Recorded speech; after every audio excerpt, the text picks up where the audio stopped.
Hey everybody, it's PJ from Wisconsin Air Gunners, and we just got chased in off the Donnie FL home range due to this thunderstorm coming through. So we're going to go inside. I want to talk to you about the brand new Saber Tactical Tank Bag that's recently released and now starting to hit retailers. I just want to run through the features and hopefully proactively answer any questions that you folks might have about it. We'll see you inside. All right, so here she is, Saber Tactical Tank Bag. We're going to take a look at the outside features and peek inside. Try and get the whole thing for you, but pretty typical of tactical bags, backpacks. It's a nylon finished or nylon material. The bag itself is padded. And I'll show you a little bit more about that on the inside. The bottom is a kind of slick, slidey surfaced, I'm not even sure what to call it, but it's gonna not snag on things when you put it down. You've got two pockets, big enough that you can put your whole hand in it. Fair amount of depth to them.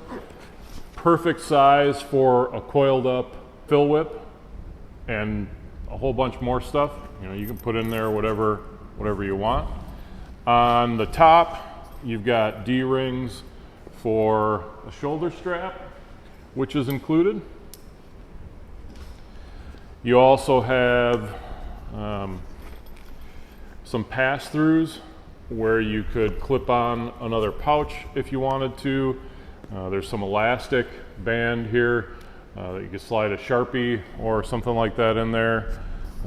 You've got a nicely padded carry handle right in the center, so it's hopefully for you right at the balance point. Pretty well thought out features there. This side, you've got more pass-through nylon webbing, so you can attach other pouches or whatever you want there. And then you've got a velcro section up here. You can put whatever patches you want, as well as a little business card holder on the back end for your personal identifying information. The top end, okay, this is where the business end of your air tank goes. It's one big zipper, and it goes all the way around like that. And what that allows you to do is zip in a number of different configurations.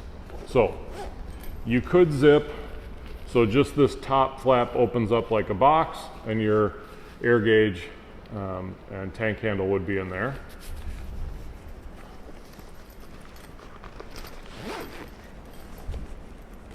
Or you could unzip it so you have access just through the top with a flap, or you can unzip it so the whole thing lays out flat.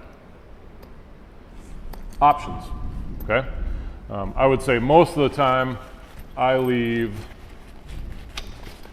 this top part zipped, and then mine sits open like that, and I have access then to the gauge and the handle and the air bleed. If we kind of go from outside to inside, there is a pass-through here. There's a flap over it. And what that allows you to do, if you have a tank in here, is pass your air whip right from the tank to the outside. And then there is also on the front pocket a slide in here. So it would be completely possible to run your air whip out here and then into that spot, so that your air whip is not, you know, rolling around exposed to the elements, but you have to do a minimal amount of effort to get in and get a gun aired up. A couple other interior features then. On the inside of this, I'm guessing you can hear that, you've got kind of a plastic insert sewn in to these upper areas. So this is stiff This is not. This is stiff, and this is stiff. So you do kind of get three sides of the box are armored. And inside here, you've got elastic, and this is put in so if you have fill probes and you're worried about losing them, and that's the knock on fill probes is that you're going to lose them, those can slide right in there. You also have a Velcro flap here, and that allows you on the bottom to remove the plastic panel that is sort of the bottom armor for your tank. I'm not sure why you necessarily want to take that out. I don't think there's a lot of utility to taking it out unless you decided you wanted to replace it with something else, or you wanted to slide some extra padding in there or something like that. But it is accessible. As far as the things that I can't really show you on video and you can't see, the construction is really good. They use a good quality of nylon for the outside. The weave of the nylon makes it look like it's a ripstop material, so if you do get a small tear in it, it's not going to just come apart.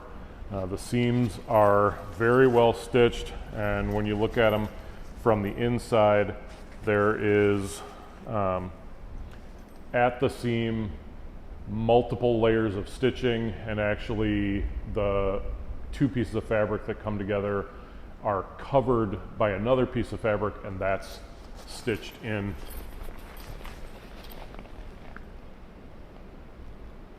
Hopefully my description makes a little bit of sense. The inside material on the bag is not as thick or as heavy duty as the outside. I think that's okay because really the inside is just going to be in contact with your tank, and what you want is something that's not going to be abrasive against the outer finish of that carbon fiber bottle. If you're using the bigger tanks, it is a snug fit. It fits, but it's a snug fit.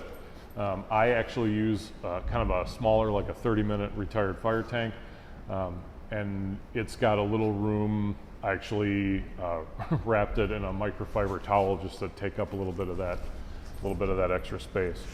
The zippers are good quality, very positive. They don't, in the month I've been using mine, haven't shown any signs of wear yet. And I've been really pretty intentionally tugging at them on odd angles, trying to see if I could get one of the teeth to break, and I haven't seen anything like that happen yet. There is padding in between the outer and inner shell where your tank is going to live, so it will be somewhat protected from the inevitable knocks and bumps that a tank's going to get in its life. I don't think anyone should expect that a bag is capable of armoring a high pressure air tank to the extent that you could, I don't know, drop it out of a truck while it's moving. But I do think, the odd rough handling is going to be no problem for this. I do appreciate the inclusion of the plastic panels in addition to foam padding on the inside of the top. And I'll tell you, this is the business end of the tank. I really don't worry about the bottom end of a tank having anything happen. I do have somewhere between concern and fear of something really hitting the neck or the valve of my tank and turning that tank into a cruise missile. Again, I wouldn't throw cinder blocks at this, but at least you've got something, between the most vulnerable part of your tank and the outside world. I also like that the stiffness that padding or plastic affords your tank actually gives you somewhat of a usable work surface while you're filling your gun with air. It wouldn't be a review without sort of a, I wish they had. And I gotta be honest with you, I don't have a lot to say. I do wish that in this space right here, they had put another run of Velcro. And for my money, they probably could have put another Velcro patch here as well. I find that I get a whole lot of these cool little Velcro patches, and there's just seemingly never enough space to put them. So from a purely vanity inspired, I want to make my bag look different from other people's bags, a little more Velcro would have helped. The only other thing that comes to mind in terms of what would I want to see different about it is I wish they made another one that was smaller, like for a 1 or a 2 liter bottle. I have a Hill compressor, and while it's made for filling right to the gun, it can fill a small size bottle. So I actually have 2 of the, pony bottles, guppy bottles, whatever they're being called. I think Air Venturi calls theirs the Wingman. But I have a couple of those that I use, and it would be awesome to have a bag like this in that smaller size. So Saber Tactical, there's a couple of us out there who don't need the plus size, at least for tank bags. We'd be interested in something a little bit smaller if you guys, ever think of something that you want to do. It's a good product, folks, and I have no hesitation in recommending it. If you're interested in one, they're currently at retailers all over the place, so give your favorite retailer a call or check out their website, or go to Saber Tactical and you can order from there. I do appreciate you sticking around and watching the video. Hopefully it was informative, and if you have questions that you think I can answer, please go ahead and put them in the comments section below. I do try my best to get to as many of those as I can, and for those of you who over the last couple of weeks have left positive feedback, I certainly appreciate it. Until the next video, folks, shoot safe, shoot straight. I'll see you around.